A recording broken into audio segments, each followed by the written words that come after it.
Alright. waxaan rajeynayaa in promises ilaa xad la fahmay. waxaan rabaa inaan real API ku sameeyo.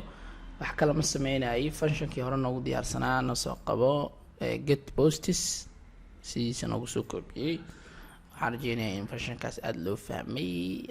maybe this is promise adobe promise oops promise real API, something like that. Kadibna paste here. This is comment cut. Okay. Now wax kale ma sameynaa marka. waxaan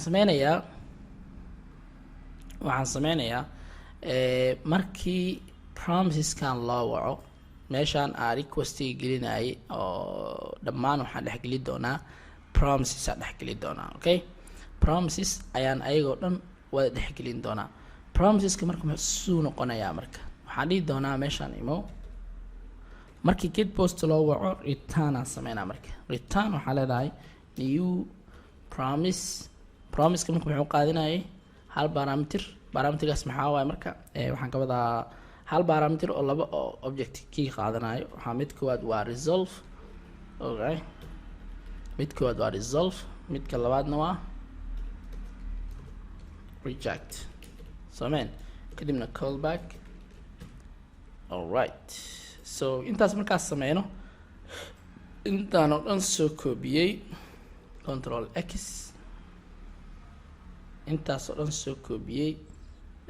waxaan sameysaa iyadoo dhan waxaan rabaa intaan oo dhan inaan soo qaado control X waxaa dhex gelisaa halkan control paste ama control V ku leh. now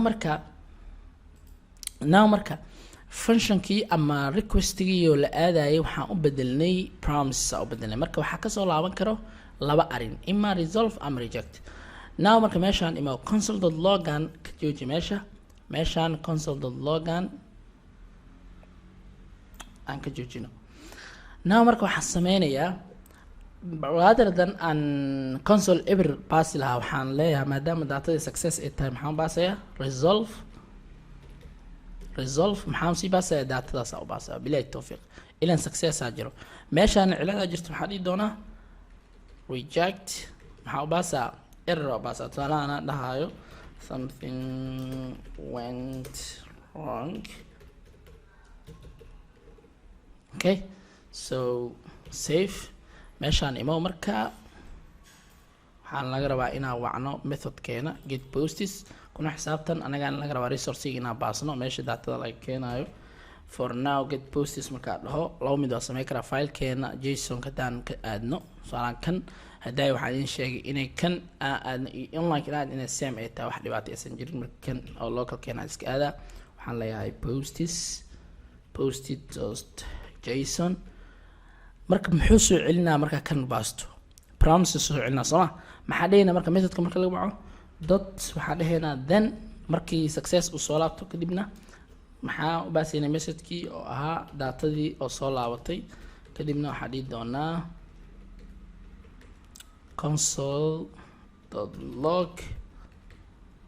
console.log datadina oo soo laabay. Okay, save. Here we go. Yeah, so ujeedid datadii sideena u soo laabtay post 1 iyo post 2. this is very waxa waaye light way waay. alright, sida haday aadi u fiican tahay meeshaan console dhan ma wacanaysid waxaa sameynaysaa resolve-gaaga caadi wacanaysaa kan haddii cilad ay jirtana reject-gaaga wacan doontaa. now marka haddii cilad jirto maxaa dhacaya marka tusaalaan file aan jirina waa posts kale ku dar save leh muxuu leeyahay uncode something went wrong. messagekan waa soo laabanayaa laakiin waxaa rabaa inaan qurxiyo. kor maxaa ujeedaa 404 not found waa fileka aad baastay oo postis oo double s ah wax jira maaha macnaa file jiro oo serverka ka jira maaha. now marka waxaan leenahay haddii cilad ay jirto maxaa dhahayna marka .catch. alright, arrinkaas in aad loogu baraarugiyaa rajeynaa. error kadibna arrow function waxaa dhahaynaa console.log errorkaas daawac. now marka at time as safe dhaho waxaa arki doonaa messagekii something went wrong kanna waa http requestigii wax kasoo laabtay oo ah 404 not found one. marka errorkii ahaa something went wrong oo gaduud kasoo fuulayay anagaa bedelnay waxaan ku bedelnay messagekeena customka ah ayaan ku bedelnay. this is marka hadaa ku celiyo methodkeeni waxaan sameysanay function oo get posts la dhahayo waxaan u baasnay resourcegan waa meesha la aada anaga go'aan gaareen ilaa mar badan in laga calayo oo methodkan aan ka faa'iideysano cashar hadda ku xigo joining promises la dhahayo aan ugu faa'iideysan rabnaa. waxaan soo celinayaa marka entire promises soo celinayaa promiseska marka laba mid oo noqon kara ima waa resolve ama waa reject. kadib waxaan sameysanayaa requestiga html-ka kadibna add event listener oo ah read state change oo ah xaaladda uu markaas ku jiro daatada marka la diro markay soo laabato something like that. kana waa jeegareen inay read statekis uu foraya daatada complete tahay. sidoo kale request statuskan 200 oo success ya wax error aysan jirin daatada bears json object u bedel kadibna resolve oo daatada saxa jirto resolve yaa wacan doona haddii cilad ay jirtan waxaan wacan doonaa reject. meeshaan waa openkii daatada inuu diro inuu methodkii inoo diyaariyay resourcega kadibna uu send inoo dhaho daatadaas. now meesha markaa imaanana methodkii yaa wacan doonaa oo ah get post waxaan u baasi doonaa meesha daatada laga dooni doono halkaan nidaa url caadi u baastana waan shaqeyn doonaa wax dhibaato maaha. marka for now filekeena ku shaqeyn doonaa ilin projects soo socdo file anaga aan leenahay ku shaqeyn doonaa. dadkan waxaa la isticmaalaa markay success uu jiro wax soo laabtay meeshaana u baasaysaa data waxa aad ka dhigo dhibaato ma laha method magaca aad u baas waa placeholder oo kaliya kadibna daatadii aa daawacanay haddii cilad ay jirtana maxaa isticmaali doonaa catchkan wuxuu daawici doonaa wixii reject ku jiro dadkan wuxuu daawici doonaa wixii resolve aan ku jiro. that's it. waxaan rajeynayaa in promiseska aad uu kaaga dhaadhacay.